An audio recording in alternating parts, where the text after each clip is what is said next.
Now turn to section 1. First, you have some time to look at questions 1 to 5.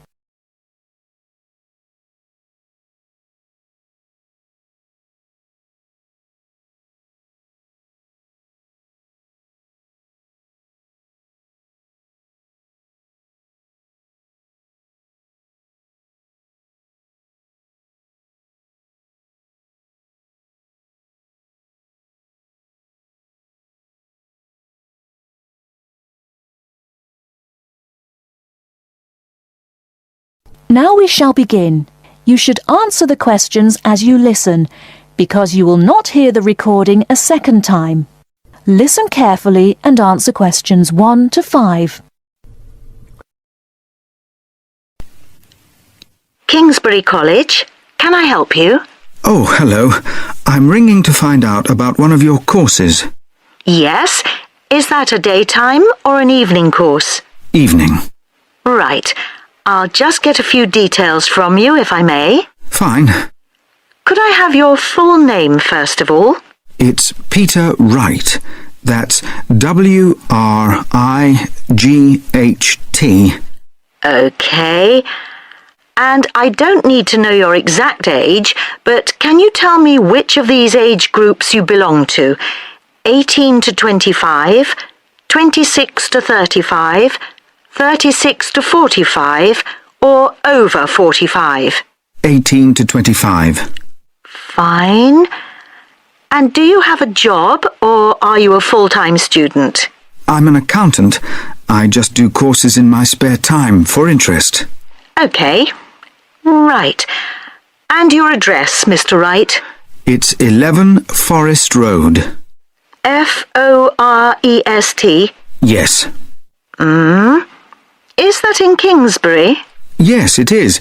I'm just down the road here. And do you have a phone number? It's 992471. That's my home number. I haven't got a work number.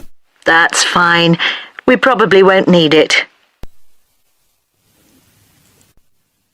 Before you hear the rest of the conversation, you have some time to look at questions 6 to 10.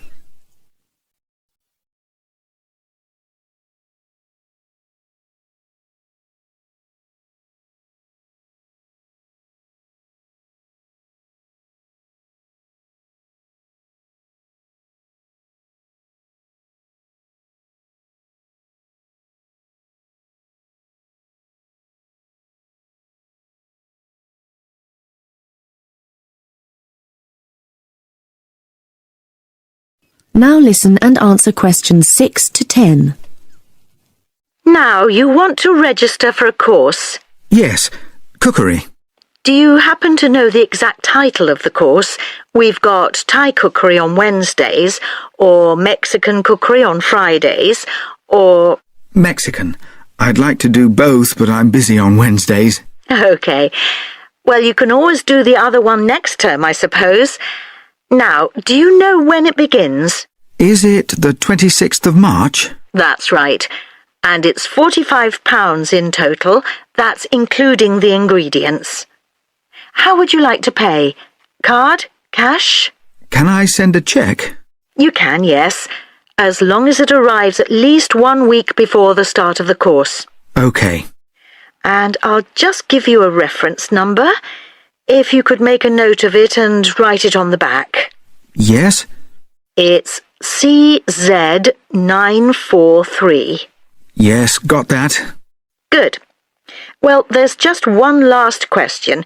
Do you have any special requirements that I should make a note of? Yes, there is one thing. I use a wheelchair. Right, so you need to have access for that. OK. Don't worry, your room is on the ground floor and I'll make sure there are no steps involved. We can always put a ramp in. Thanks. So, we look forward to seeing you on the 26th of March. That is the end of part 1. You now have half a minute to check your answers.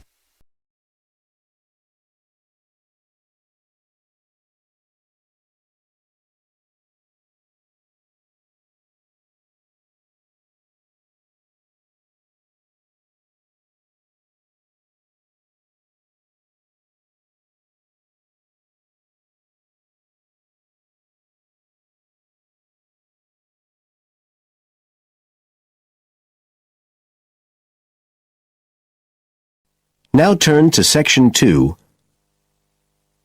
Section 2. You will hear a tour guide talking to a group of tourists who are visiting a historic town on the east coast of the USA. First, you have some time to look at questions 11 to 17.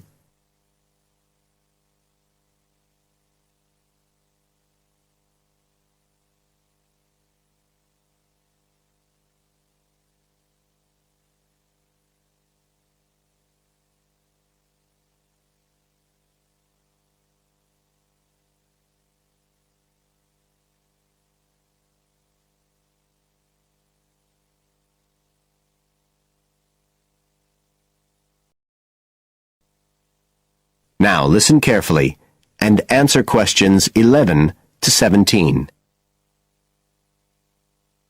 Right.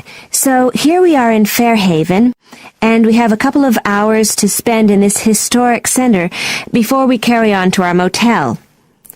And as you'll know from the itinerary of our trip, we're visiting Fairhaven because of its historical links with a man called Manjiro Nakahama. So I'll begin by giving you a brief overview of his life, and then you can explore the town at your leisure.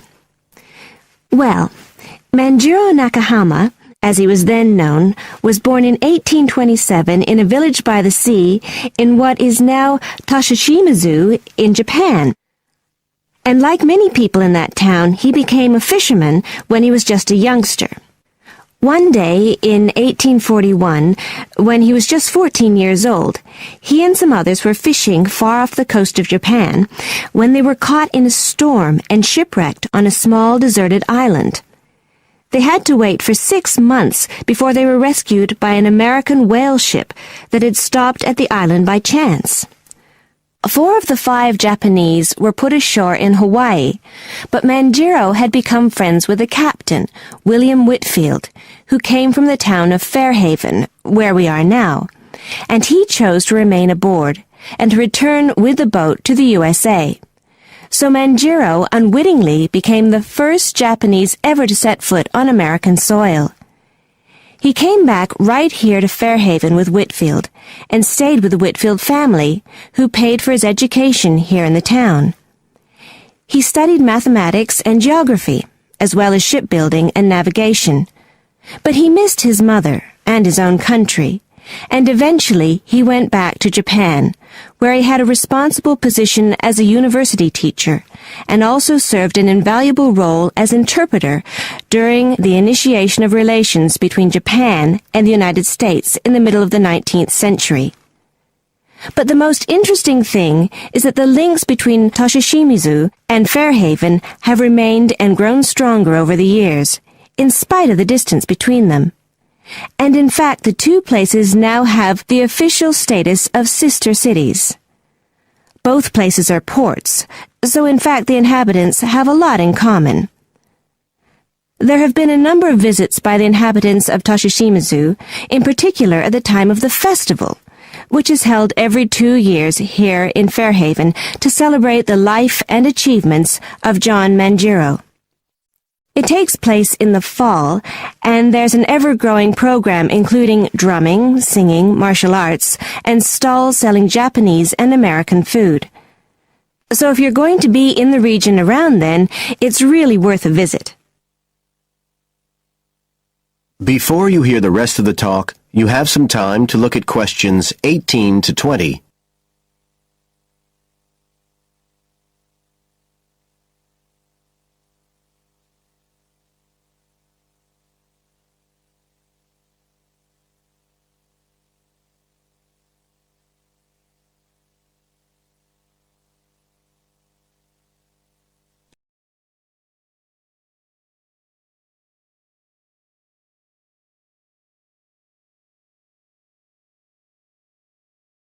Now listen and answer questions 18 to 20. Now, many of the buildings that Manjiro Nakahama knew in Fairhaven are still standing today. And so if you'd just like to hand round some copies of this map, I'll suggest the best route to follow to see them. Okay, so if you look at the bottom of the map, you can see the Millicent Library. and that's where we are now. Now, to follow the John Manjiro Trail, you go out of here along Center Street and then head up Main Street until you get to Pilgrim Avenue. Go down there and turn right at the end.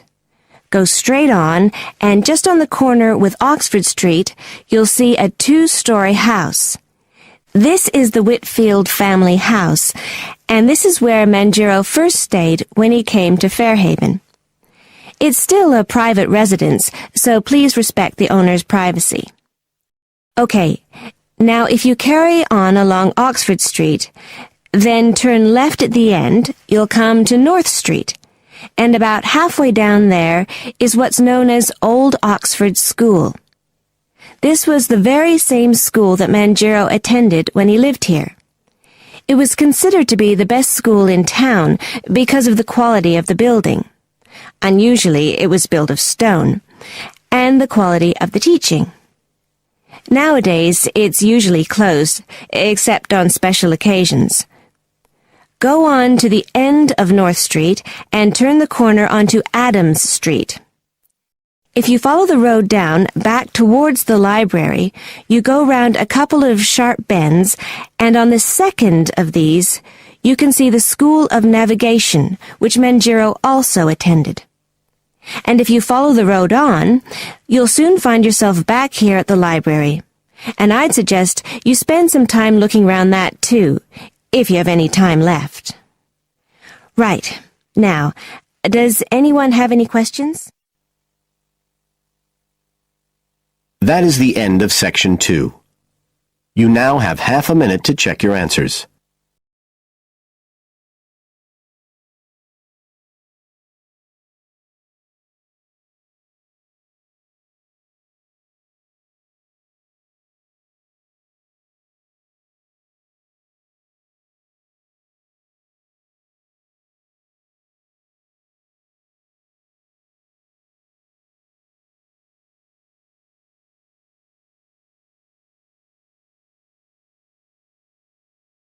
Now turns to Part 3.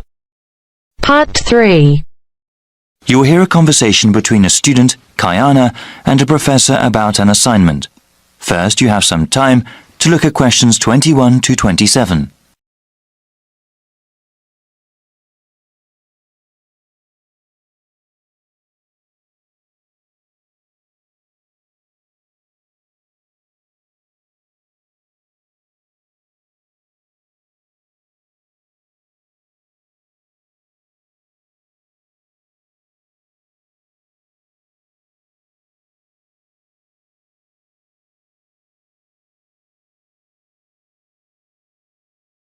Now listen carefully and answer questions 21 to 27. Hi, Dr. Reed. Are you busy right now? Do you mind if I come in for a second? Hey, Kiana. No, I don't mind at all. Thanks. I just wanted to say that I'm enjoying your urban studies course and that I'm having some trouble with the first assignment. Okay, no problem. What do you want to ask? This is my first time writing a paper of this length. All right. What sort of trouble are you running into? Well, writing more than 10 pages is actually turning out to be quite a task. I've been rereading some of the material, and I'm just not sure how to approach the assignment. Yes, it takes some time to get used to academic writing assignments. More time than I expected, really.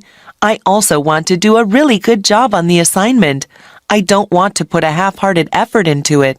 I'm glad to hear that. I'll say that these assignments get easier to manage as time goes on. That's a small relief. I mean, it gets easier to plan the assignment and to organize one's time, but it still takes hard work and a sincere effort to produce a good piece of academic writing. My role is to guide you to the readings I think are the most relevant, and to give you tips on managing your time. Okay, could we talk about the readings then? Sure, we can go over them. I guess I want to ask about the Coal House text first. It seems like a pretty interesting book. But sometimes a bit over the top, no? I would recommend reading just the first part of the book. It's the most relevant to the assignment that I gave you. The rest of the text goes on about a topic we will cover later in the semester. All right, I'll just read the intro then. As for the Peely article, oh, did you read that one? Yes, I accessed it online and then printed it out. Okay. I would recommend you review that again. Also, remember what I said about the Liebskid article? I think you told the class to focus on the research methods, right? Yes. She approaches the problem in an innovative way. Let's see. For the Gary article, I think you should... Let me see. I think it would be best for you to read just the conclusion. Just the conclusion. I see. Yes, I would ask you to read the whole thing, but this way would be more efficient. Speaking of which, you should not bother reading the Wolfson article. Yeah, it didn't seem particularly relevant to the topic. Let's see. Any other reading you wanted to talk about? Let me see. Yes, the Cudler article. What do you think of that one? Ah, yes. How could I forget?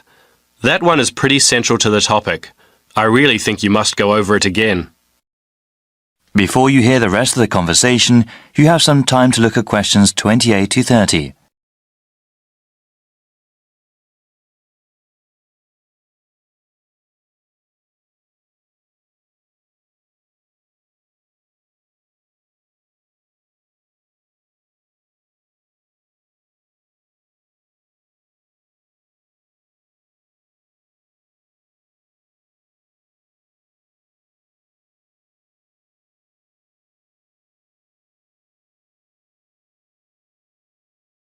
Now listen and answer questions 28 to 30.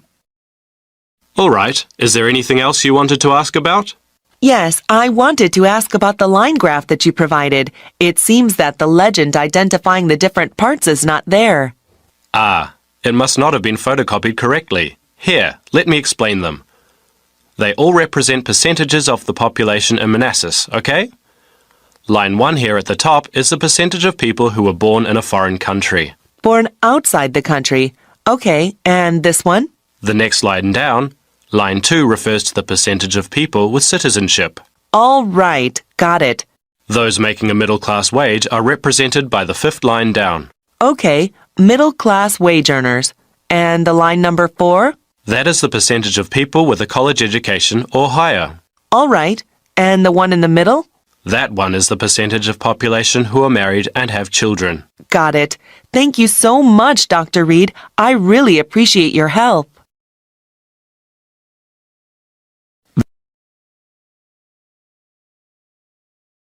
That is the end of part 3.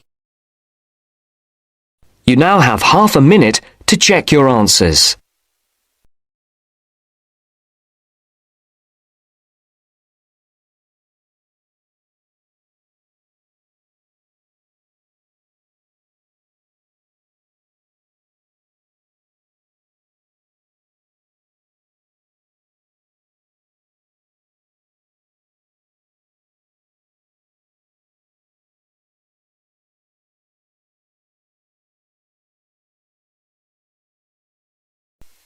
Now turns to part 4.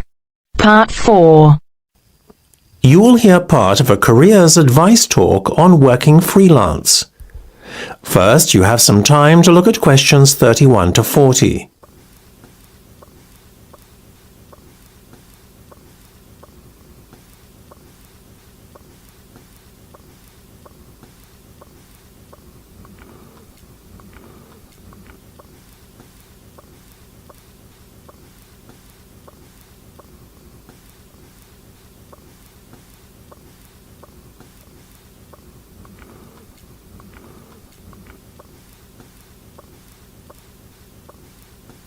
Now listen carefully and answer questions 31 to 40. Working for an employer in a 9-to-5 job has long been the accepted norm. However, this could soon be set to change. A rising level of unemployment, combined with a sense of disillusionment amongst employees with their workaday lives, is at the root of this modern-day revolution in the workplace. Now, there is a growing trend amongst people of all ages and from all walks of life to opt for freelance work rather than working for an employer. It sounds a risky option and a potentially stressful one, but on the whole, the benefits of freelancing seem to vastly outweigh those of working for someone else. In fact, Recent research has shown that those who quit their jobs to work for themselves are the country's happiest and most productive workers. A study conducted by Dr. Jonathan Sapsed from Brighton University's Business School, in conjunction with the Arts and Humanities Research Council, looked at a total of 304 freelancers who were pursuing a range of professions in southern England. They found that, far from struggling to get by, many were not only doing well, but excelling in their new professions. So, what are the advantages of freelancing? Well, there are many. One of the most obvious benefits is not having to be answerable to a boss and having to face criticism or unfair demands. In addition, not being based in an office or shared workplace with competitive or difficult colleagues is another bonus. But what is probably the most attractive pull of working freelance is the freedom to determine your own work schedule. You are no longer at the mercy of a timetable dictated to you by your employer. If you have family commitments, these can easily be fitted around your working hours. Furthermore, if you have an off day one day, it's easy to make up time another day without having to face your employer's wrath when you are being less productive than usual. Those who work in creative and digital industries stand to benefit most from working freelance. In these fields, workers are at liberty to choose their ideal working location, as they are not restricted to working in a set place. It really is an ideal lifestyle that many would aspire to if they were more aware of the options available to them. Lastly, to add to an already convincing list of benefits from doing freelance work, there is the financial reward. Freelancers typically work a 38-hour week and earn a median wage of £43,000, well above the national average of £25,000, and are happier than other workers. It seems that people are now catching on to the myriad benefits that come with working as a freelancer. Currently, there are about 31 million people in work in Britain, and already 4.6 million are self-employed, thereby displaying the vitality of the freelance economy. In fact, so popular is freelancing becoming that it has even been suggested that the government needs to devise a new tax and other policies to support freelancers. Freelancing would seem to be the future of employment and the way forward. It is certainly well worth considering freelancing if you are doubtful about committing to working in a structured environment. That is the end of part 4. You now have half a minute to check your answers.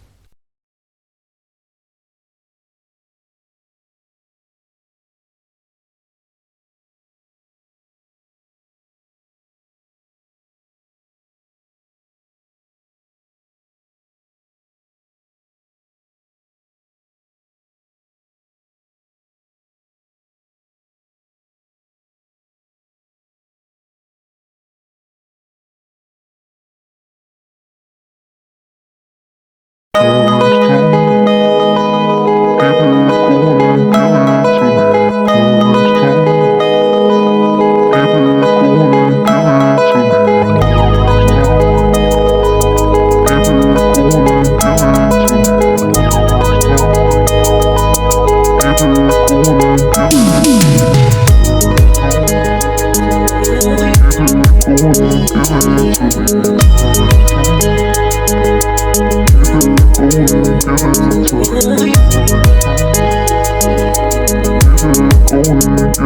it to me.